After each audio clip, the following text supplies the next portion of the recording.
Angela and I were coming up with, sometimes at the bottom of the screen, the little supers. We were thinking sticky, stormy, steamy, and then we said stupid. It's kind of stupid too. That one will work as well because it feels gross outside. Yeah.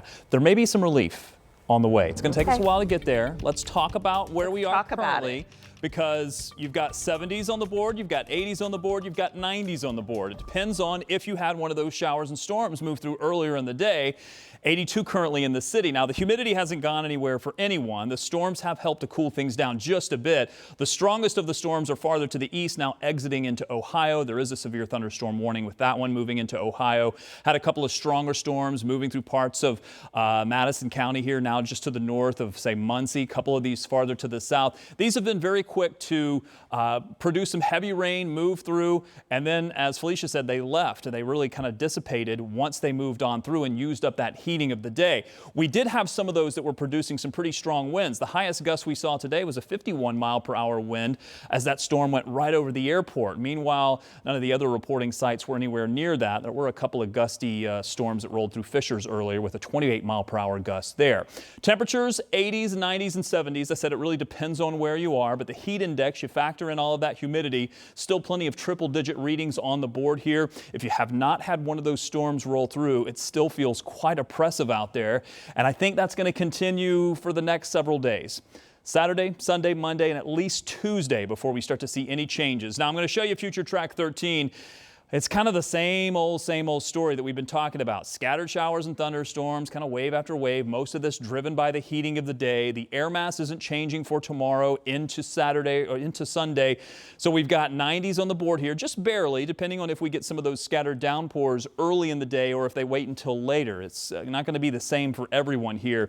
But tomorrow's forecast looks identical to today, looks identical to Sunday. You may get a scattered downpour, quick shower to roll through. If you don't, temperatures will probably spike into the 90s. If not, we'll probably see those temperatures cool down a bit. And then we do this again on Monday, Tuesday, and Wednesday with perhaps the temperatures just bumping up, nudging them up a bit. But we may also see the rain chance come down a bit. So the storm chance may leave, and then we might finally see the temperatures cool down a bit, getting back into the low 80s. Now, that takes us to this. This is the best map of the day, your best map you're going to see, especially if you have not liked this heat and humidity. Even I like the heat and humidity, but I'm a little bit over it at this point. This is over the 6 to 10 day outlook. The Climate Prediction Center is saying that looks like we're going to see cooler than average temperatures. That's a phrase we haven't used in quite a while. So looking at the 7-day forecast, same thing for tomorrow and Sunday. Scattered downpours, chance of scattered showers and storms during the afternoon. If you don't get a shower or storm, your temperature likely to hit 90 degrees. A little bit warmer, but slightly less of a rain chance for Monday and Tuesday.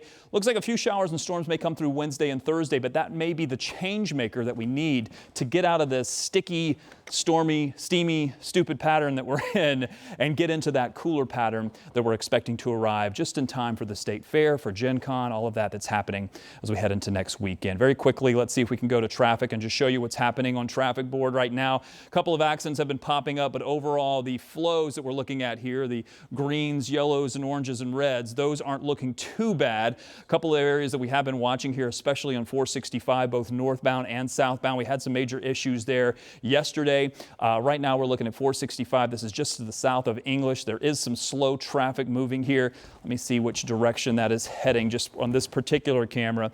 That is moving, looks like southbound. The southbound lane there is what we're seeing back up. Right near, just to the south of English. And then also, we are looking at Interstate 74. This is far out to the east, where we were looking at, to the south and east, I should say, where we're looking at some of those storms to move through. You can kind of see them off in the distance, but at least the pavement is dry here. Where we have those scattered heavy downpours, there may be some ponding on the roadways, so be sure to slow down if you encounter one of those storms.